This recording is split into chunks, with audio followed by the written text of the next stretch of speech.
Perkenalkan, nama saya Skill Feratan Boldadi. Saya dari Prodi Sistem Informasi dengan NIM 220512140406. Di sini saya akan menjelaskan hasil pekerjaan saya, yaitu jenis-jenis memori komputer. Sebelumnya, memori adalah istilah umum yang mengacu ke perangkat fisik komputer apa saja yang mampu menyimpan data, baik secara permanen maupun sementara. Memori termasuk komponen vital karena performa dari sebuah unit komputer salah satunya ditentukan oleh komponen ini. Semakin besar ruang penyimpanan dan kecepatan dari memori, semakin bagus performa dari sebuah unit komputer. Memori komputer dapat memiliki sifat volatil atau non-volatil. Memori komputer yang memiliki sifat volatil akan kehilangan konten, data atau informasi ketika komputer mati atau kehilangan daya. Sebaiknya, memori komputer yang bersifat non-volatil akan tetap menyimpan konten sekalipun komputer dalam keadaan mati. Memori komputer dapat diklasifikasikan menjadi dua, yaitu memori utama dan memori sekunder. Jenis-jenis RAM. Yang pertama ada DRAM, yaitu Dynamic Random Access Memory. Jenis RAM ini merupakan memori semikonduktor yang memerlukan kapasitor sebagai tumpuan untuk menyegarkan data yang ada di dalamnya. RAM ini memiliki kecepatan yang lebih tinggi dibanding EDORAM, namun lebih rendah dibanding SRAM. DRAM menggunakan satu transistor dan kapasitor per bit dalam strukturnya. Hal ini membuat RAM ini memiliki kepadatan yang cukup tinggi. DRAM memiliki frekuensi kerja yang bervariasi antara 4,7 MHz hingga 40 MHz. Selanjutnya ada SDRAM, yaitu Synchronous Dynamic Random Access Memory. SDRAM menjadi RAM yang memiliki kecepatan cukup tinggi dibanding jenis-jenis RAM lainnya, yakni kecepatan sampai 100 dari 100 sampai 133 MHz. RAM ini banyak digunakan pada tahun 96 hingga 2003 dan merupakan jenis RAM yang memiliki 168 pin saluran transfer data. Ciri-ciri RAM ini terdapat dua celah di bagian kakinya. RAM ini akan diletakkan pada slot DIMM atau SDRAM di motherboard yang mampu menampung memori mulai 16 MB hingga 1 GB. Hingga 1 MB. Selanjutnya ada RDRAM, Rambus Dynamic Random Access Memory. Komponen ini diperkenalkan pada tahun 95 dengan kecepatan 600 MB per second. Pada tahun 97, kecepatan RDRAM meningkat hingga 700 Mbps. Dan tahun 98 menjadi 1,6 Gbps. Tak heran, RAM ini awalnya dikembangkan untuk komputer dengan prosesor Pentium 4 atau untuk keperluan perangkat gaming. Slot memori untuk RDRAM ialah 184 pin. Selanjutnya ada SRAM, Static Random Access Memory. Jenis RAM komputer ini terbuat dari semacam semikonduktor yang tidak memerlukan kapasitor dan tidak memerlukan penyegaran secara berkala sehingga kinerja bisa lebih cepat. Hal ini disebabkan komponen ini hanya menggunakan transistor tanpa kapasitor. SRAM didesain menggunakan desain cluster 6 transistor untuk menyimpan setiap bit informasi. Sayangnya, SRAM memiliki kekurangan, yakni biaya produksinya yang mahal. Tak heran, RAM ini hanya tersedia dalam kapasitas kecil dan digunakan untuk bagian yang benar-benar penting. Chip ini sering digunakan untuk cache memory.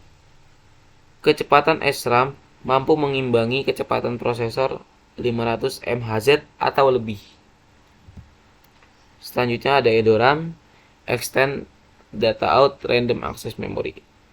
RAM ini dikembangkan pada tahun 95 dan memiliki kemampuan yang lebih cepat dalam membaca dan mentransfer data dibandingkan dengan jenis-jenis RAM lainnya. Slot memori untuk EDORAM ini ialah 72 pin. Bentuk komponen ini lebih panjang daripada RAM SIMM. Tak heran RAM ini sangat cocok dipasang pada semua komputer Pentium. Selain itu, komponen ini juga cocok untuk dipasang pada komputer dengan bus mencapai 66 MHz. Selanjutnya ada FPM DRAM, Perspec mode DRAM. Jenis RAM ini merupakan bentuk asli atau bentuk awal dari DRAM. Laju transfer maksimum untuk cache L2 mendekati 176 MB per detik. FPM bekerja pada rentang frekuensi 16 MHz hingga 66 MHz dengan akses waktu hingga 50 ns. Selanjutnya adalah ROM. ROM merupakan singkatan dari Read Only Memory. ROM dapat didefinisikan sebagai perangkat memori atau media penyimpanan yang menyimpan informasi secara permanen. Memori ini disebut Read Only Memory karena kita hanya dapat membaca program dan data yang tersimpan di dalamnya, tetapi tidak dapat menulis di dalamnya. ROM dibatasi untuk membaca Word yang disimpan secara permanen di dalam unitnya. Selanjutnya ada jenis-jenis ROM. Yang pertama ada MROM, Mass Read Only Memory. MROM adalah perangkat memori, perangkat keras di mana program dan instruksi disimpan pada saat pembuatan oleh pabrikan. Jadi, memorinya diprogram selama proses pembuatan dan tidak dapat dimodifikasi, diprogram ulang, atau dihapus. Chip MROM terbuat dari sirkuit terintegrasi atau IC. Chip mengirimkan arus melalui jalur input-output tertentu yang ditentukan oleh lokasi sekering di antara baris dan kolom pada chip.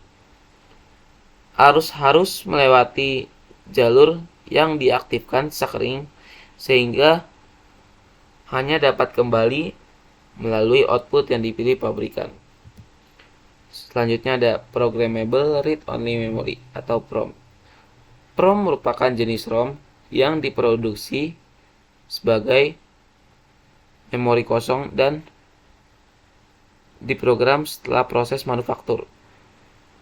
PROM adalah bentuk memori digital pada ROM jenis ini. Setiap bit dikunci oleh sekring atau anti-sekring.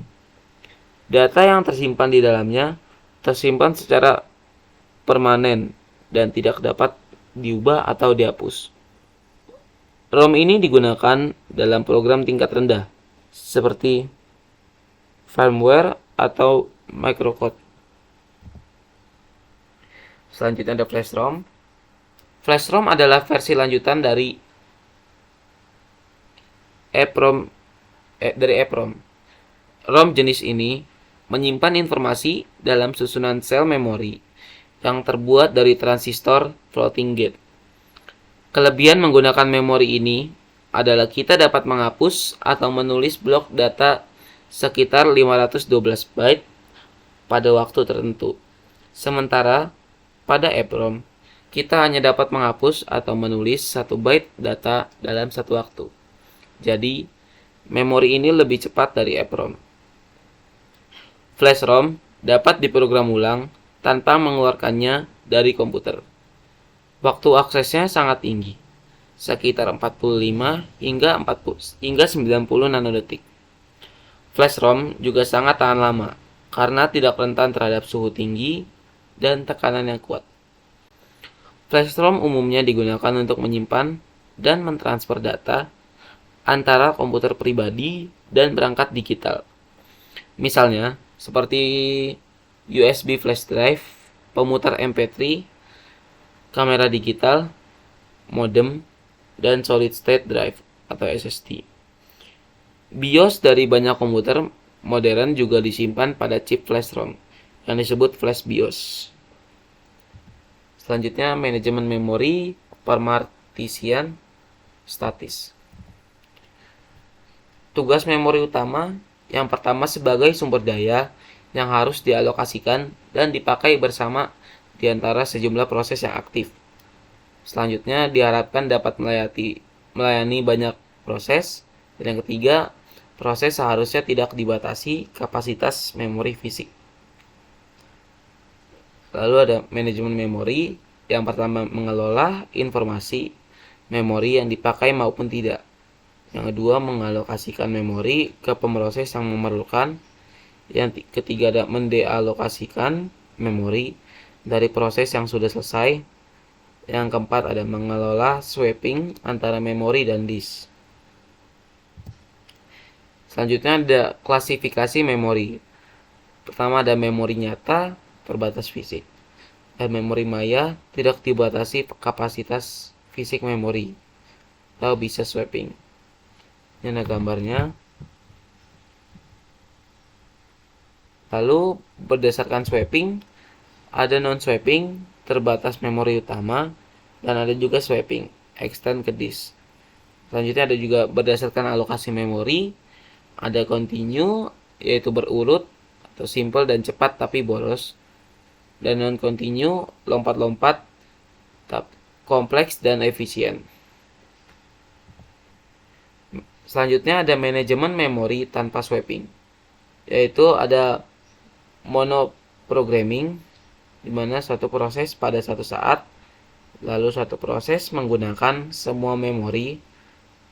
Selanjutnya ada pemakai membuatkan program ke seluruh memori dari hard disk, lalu program mengambil kendali seluruh mesin, lalu memori dialokasikan secara berurut. Contohnya embed sistem pengapian mobil, pengaturan bahan bakar, pengendalian kemudi, dan lain-lain. Lalu permatisian statis pada multiprogramming. Yang pertama, mempermudah pemrograman. Yang kedua, memberikan layanan interaktif secara simultan. Yang ketiga efisien penggunaan sumber daya.